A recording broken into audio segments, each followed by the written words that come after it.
Le film commence en 1939. Quand on voit une jeune fille dans un magnétophone. Cette fille prend une croix à la main et la pointe vers le ciel. Elle priait aussi. Dès que cela s'est produit, la lumière est sortie des ténèbres. Parce qu'il y a eu une éclipse solaire plus tôt. Maintenant, parce que ses prières avaient été exaucées, tout le monde a commencé à la considérer comme une sauveuse pour eux-mêmes. Ils regardent la jeune fille avec des yeux pleins d'espoir, s'approchent d'elle et se rassemblent autour d'elle. Tous tenaient également une croix à la main. Après cela, l'histoire est montrée 10 ans plus tard. Nous sommes en 1949.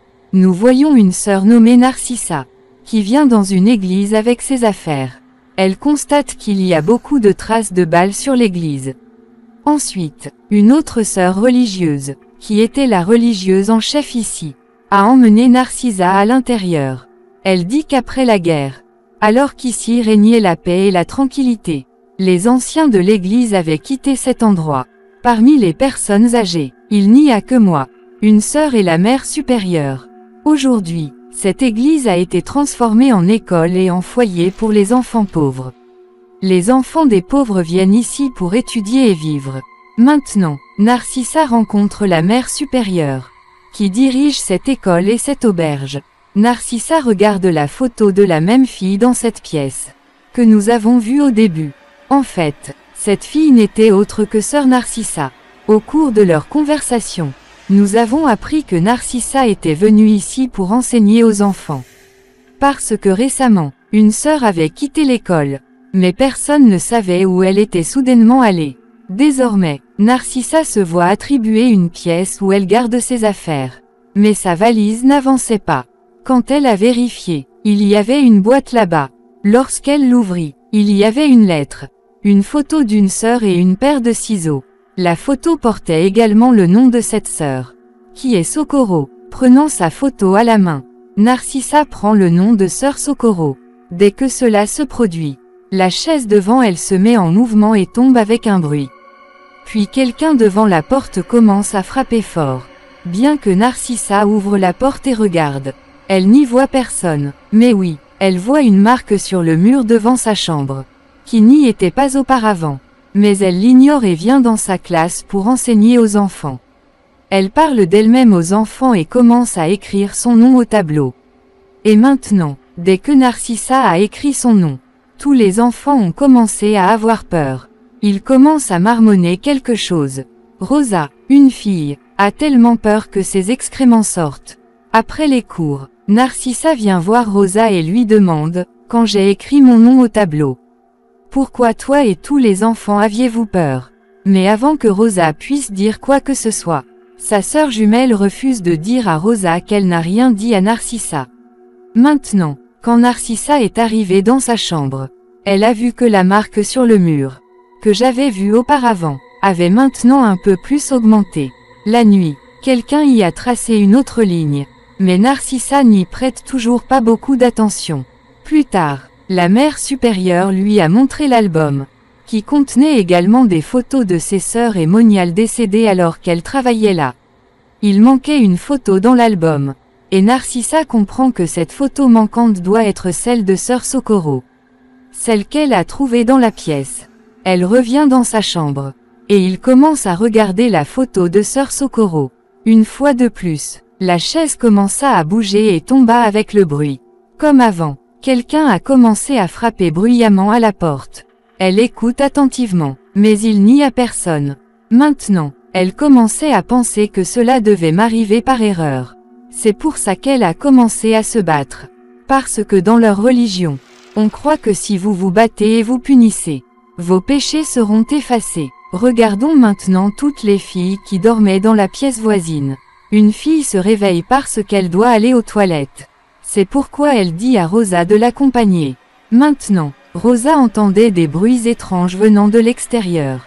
Elle l'ignore toujours et vient aux toilettes avec son amie. Mais là aussi, ça a commencé à devenir étrange.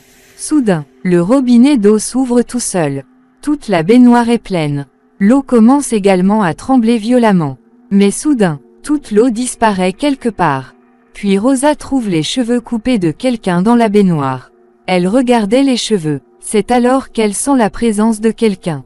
C'est pourquoi elle crie fort. En entendant le bruit des cris, la tête se met à trembler. Maintenant, l'une des filles qui dormait à l'intérieur se met à crier. Elle raconte qu'une fille dans son sommeil m'a coupé les cheveux, parce qu'il y avait des ciseaux là-bas et qu'il manquait également ses cheveux. Maintenant, parce que Rosa avait trouvé les cheveux de cette fille dans la salle de bain. Tout le monde pensait que Rosa lui avait coupé les cheveux, même si elle pleure et refuse que je n'ai rien fait de tel. Mais personne ne la croit. La religieuse en chef la bat aussi beaucoup. Le lendemain matin, quand Narcissa arriva en classe, elle vit que Rosa n'était pas en classe aujourd'hui. Elle a découvert que la religieuse en chef l'avait enfermée dans une cellule en guise de punition. Quand Narcissa est allée dans sa cellule, Rosa lui dit que oui, je n'ai pas fait ça. À cette époque, j'ai vu l'âme d'une fille dans la salle de bain. Je ne l'ai pas vue. En fait, avant votre arrivée, beaucoup de gens entendaient le son des âmes et pouvaient les voir. De plus, nous tous, les enfants, avons vu cette marque sur le mur qui a été faite devant votre chambre. Quand nous avons dit cela à la sœur chez qui tu es venu, elle fit un pied du tableau et compléta ce tableau incomplet. Elle a fait cela pour pouvoir nous dire à tous qu'il n'y a pas d'âme ici. Même si l'âme est là. Mais lorsque cette sœur a terminé le tableau, son nom a été écrit au tableau lui-même. Après cela, elle a disparu. Personne ne sait où elle est allée. Où vous êtes venu instruire les enfants. Rosa lui raconte que lorsque tu es arrivé en classe le premier jour, lorsque tu écrivais ton nom au tableau, c'est pour cela que tous les enfants avaient peur. Car une fois le nom d'une personne écrit au tableau, cela signifie que sa mort ou sa disparition est certaine. Quand Narcissa revint le soir, elle vit qu'une sœur préparait un plat comme Momo dans la cuisine. Après avoir demandé, la sœur a dit que c'était le petit déjeuner des enfants de demain matin. Elle donne également un Momo à Narcissa à manger, afin qu'elle puisse dire quel goût il a. Narcissa le mange, mais son goût est très étrange. Et maintenant, tout à coup, du sang, et cette chose qu'elle avait mangée commence à sortir de sa bouche. Il a été constaté qu'il ne s'agissait pas d'un Momo, mais Dieu humain. En voyant cela, le cœur de Narcissa se sent mal. Elle se sentait très mal. Et maintenant, en regardant devant elle, elle a découvert que ses yeux n'étaient pas ceux de quelqu'un d'autre, mais de cette sœur qui avait maintenant l'air effrayante sans yeux. En la voyant dans un tel état, Narcissa a très peur. Elle a commencé à crier fort. Elle a ensuite couru vers une pièce où quelqu'un essayait de la tuer en lui appuyant sur la gorge et sur tout le corps. Parce que son visage était couvert de vêtements et que les vêtements devenaient également serrés. Cela a commencé à blesser gravement Narcissa, ce qui a ouvert les yeux de Narcissa. Voyant cela, elle poussa un soupir de soulagement, sachant que ce n'était qu'un mauvais rêve de ma part. Mais maintenant, quand elle a ouvert les yeux, elle a vu que cette marque était devenue plus grande. Ce qu'elle avait vu depuis le début. Le mort dans la marque a maintenant 2 mains et une jambe. Et il ne restait plus qu'une jambe à fabriquer, avec laquelle ce tableau sera complété. Quoi qu'il en soit, ignorant encore une fois cela, Narcissa vient enseigner aux enfants. Ou encore une fois les enfants commencent à avoir peur en parlant doucement. Rosa a eu tellement peur qu'elle s'est immédiatement levée et s'est enfuie de là. Narcissa voit alors que maintenant, le nom de Rosa est écrit au tableau. Mais elle est venue directement voir Rosa d'ici pour qu'elle puisse s'en occuper. Narcissa essaie de lui faire comprendre que regarde, il n'y a pas lieu de s'inquiéter. Je suis avec toi. En pleurant, Rosa lui dit qu'une âme de fille est désormais visible partout pour moi. Narcissa ne comprend pas quoi faire. Ensuite, elle tient la main de Rosa et complète le tableau en réalisant la dernière partie du tableau. Pour qu'elle puisse lui dire comme la sœur précédente, qu'il n'y a pas d'âme ici. Mais soudain, Rosa eut à nouveau peur. Elle dit à Narcissa qu'il y a quelqu'un derrière toi. Mais maintenant elle n'est plus une âme d'enfant mais une femme effrayante. Dès que Narcissa se tourna pour la voir, il n'y avait personne. Mais maintenant, quand elle regarde en arrière, Rosa disparaît. Narcissa a eu très peur. Elle est la sœur jumelle de Rosa, la cherche partout. Mais elle est introuvable. Effrayée, Narcissa dit à la nonne en chef que Rosa a disparu et elle commence à gronder Narcissa. Elle s'est mise très en colère contre elle. Elle lui dit de quitter l'école. Il semblait que la nonne en chef ne voulait pas que Narcissa sache ce qui se passait ici. Mais Narcissa arriva dans une petite pièce à la recherche de Rosa. Mais elle ne pouvait pas sortir d'ici, parce que quelqu'un l'enfermait en fermant la porte. Puis elle commence à voir beaucoup d'yeux devant elle. Et beaucoup de mains viennent par derrière et attrapent Narcissa. Ils essaient de l'effrayer et de la tuer. Narcissa s'enfuit d'ici en prenant le nom de Jésus. Elle aperçoit alors le cadavre de Rosa devant elle. Elle est très triste, après quoi elle commence à se préparer à enterrer Rosa. Narcissa pleurait beaucoup, puis elle quitte l'école le cœur triste. Désormais, dès qu'elle voit le soleil, l'éclipse solaire commence, tout comme cela lui est arrivé dans son enfance. Juste comme ça, une fois de plus, l'obscurité s'étend ici, mais au bout d'un moment, dès que l'éclipse est supprimée, une lumière vive apparaît, mais toujours assise à genoux. Elle continuait de regarder le soleil. Elle ne détourne pas les yeux un instant. Et avec ça, la vue de Narcissa disparaît. Autrement dit, elle était aveugle, et même si elle n'avait pas d'yeux, elle était capable de voir tout ce qui se passait ici. C'est à cette époque qu'éclate la guerre.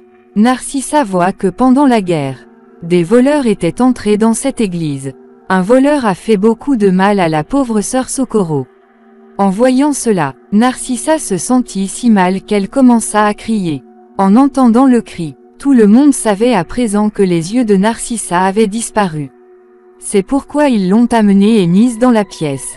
Après quoi, Narcissa reprend la photo de sœur Socorro dans sa main. Une fois de plus, elle se connecte à cette époque du passé. Elle a commencé à voir ce qui s'était passé après. Le voleur avait fait du mal à Socorro. Narcissa voit qu'après cet incident, la fille de sa sœur Socorro est née. Mais le respect de l'Église ne doit pas être perdu. C'est pourquoi la mère supérieure garde la fille de Socorro à l'intérieur de l'Église. Elle ne la laisse jamais sortir. Dans ses souvenirs, Narcissa voyait tout cela. C'est alors que l'âme de Socorro se présente à elle au moment présent.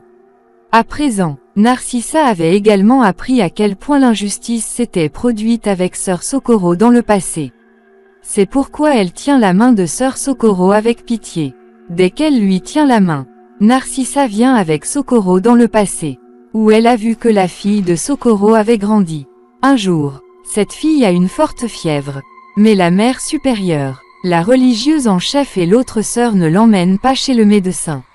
Ils pensent que si elle sort de l'église, tout le monde saura que cette fille est de la sœur Socorro et de ce voleur. Alors l'église sera très diffamée. C'est pour cela qu'ils ont enfermé Socorro dans une pièce et essayent de guérir la fièvre de sa fille. Ils essaient de remplir la baignoire d'eau froide et d'y mettre la fille. Mais l'eau était trop froide. C'est pourquoi la fille commence à bouger ses mains et ses pieds. Mais entre-temps, la tête de la jeune fille frappe fort et du sang commence à couler. Soudain, la jeune fille a cessé de jouer. Autrement dit, la vie de la jeune fille a été prise entre leurs mains. Lorsque Socorro a appris le décès de sa fille, elle n'a pas pu supporter ce chagrin et se suicide. Et maintenant, Narcissa se sentait très mal de voir tout cela se produire dans le passé. Elle ouvre la pièce où tous les trois avaient enfermé sœur Socorro. La pièce qui a toujours été fermée. Personne n'est autorisé à y entrer. Et maintenant, dès que la salle s'ouvre, deux chronologies commencent à s'exécuter ici. L'un du passé et l'autre du présent. Tous deux liés l'un à l'autre. Dès que la pièce s'ouvre, dans le passé, ses yeux s'ouvrent là où est pendu le corps de Socorro. Et maintenant, son corps commençait à errer dans le passé. Alors que dans le présent, son âme commence à les effrayer tous les trois. C'est-à-dire la mère supérieure, la religieuse en chef et la sœur. Celles qui ont tué son enfant.